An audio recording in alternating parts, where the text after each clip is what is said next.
So I recently came across a video on YouTube about how to speak confidently, and I found it quite insightful, and I'll share it with you.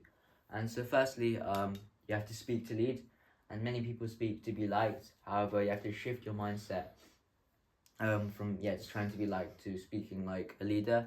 And say, for example, you're with some friends and you're going out, and you can and like you're quite stuck on whether to go to have some pizza or maybe McDonald's, and you have to make the decision and say, oh yeah, I think we should go to get some pizza because it tastes quite good. And so if you see yourself as a leader, then you will speak with more conviction. And so a lot of people they just don't think that they're very good at speaking in front of others, and therefore when they go to get to speak in front of other people, they don't sound very confident. And so if you like put a picture of yourself in your mind of yourself being confident and speaking confidently, then you will be more like that, because it sends a signal to your brain for you to act more like that. And and instead of saying things like I think, you should say this is the best path forwards, because saying I think basically undermines your credibility, and it makes it seem more like it's personal opinion. However, if you say this is the best path forward, it sounds more I guess reassuring and certain. And so, say for example, if you're doing a presentation with your friends, you could say I think, instead of saying I think we should put this onto a PowerPoint, you could if you said I think you should if you said putting this on a PowerPoint is the best path forward, you can see that it sounds a lot more I guess a lot more certain. And yeah, basically only say the things that you are certain of, since like if you say things that you're not really too sure about, it won't really sound it won't really make people truly believe you. And there's always room for error. And also avoid being emotional, since emotion basically it stops you from thinking logically, and you might say things that don't really make sense. And so you have to, when you're speaking, you have to disconnect your emotion from your words, and just think and speak more rationally. And you have to become a bit like a piece of grass, which when under pressure, it just bounces back up, not like a toothpick, where if there's pressure on it, it just bends and snaps. And so I guess just try to, when you speak, just try to push your emotions away, since it will stop you from thinking logically. Thirdly is authority, and you have to speak with purpose, since you're in the room for a reason, and since we have so much time, and since we have so much things to do in our lives, the reason why you're there speaking, you have to be there for a reason, since you can't just like be there to waste time.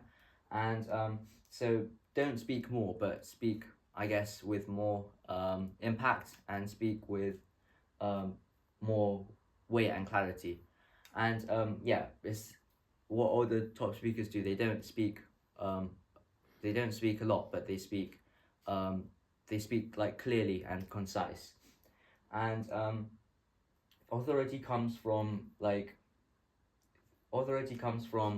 when you're there to do something, and when you're there to solve a problem.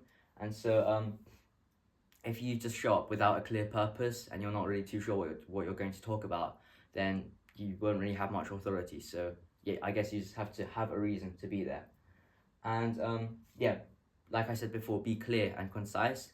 I have two French teachers, and I had two French teachers, and I saw that one of them, let's call her teacher A. She always, like, whenever she tries to get people to pay attention, they just don't listen. And even once, I remember that, people always talk over her. And I even remember once, someone even threw a chair across the classroom.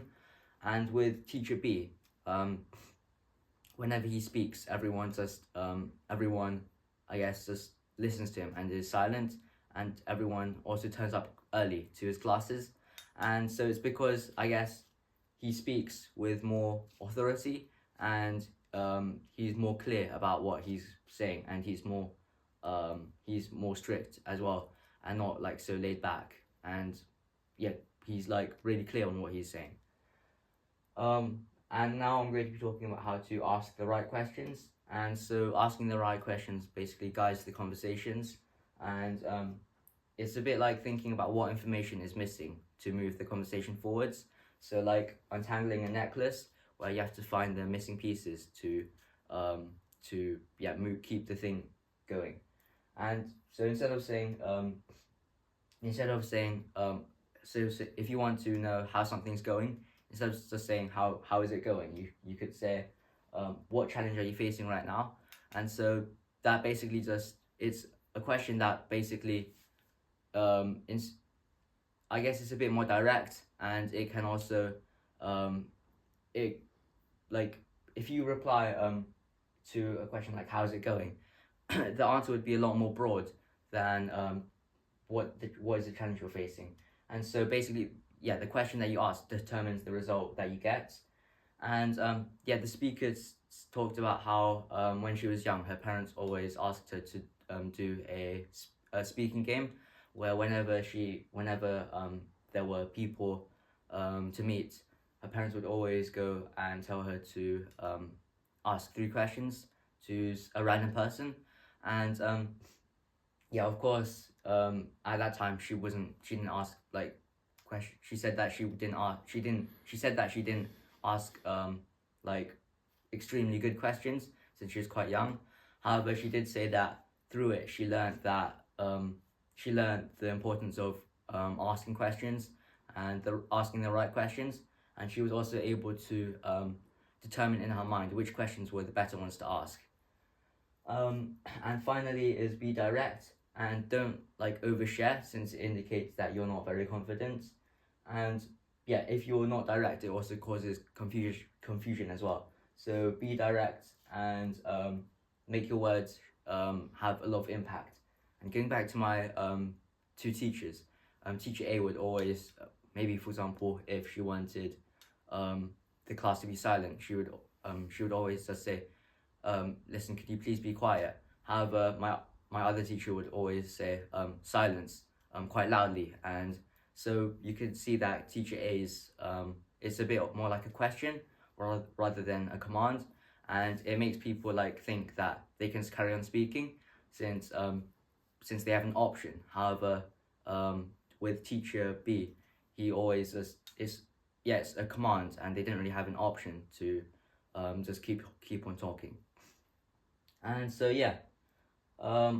so I think basically the most important points to take away from this are, instead of speaking to be liked, you should speak to lead, and also stop trying to be emotional, and as well just be direct, and like make your words have impact. Thank you for listening.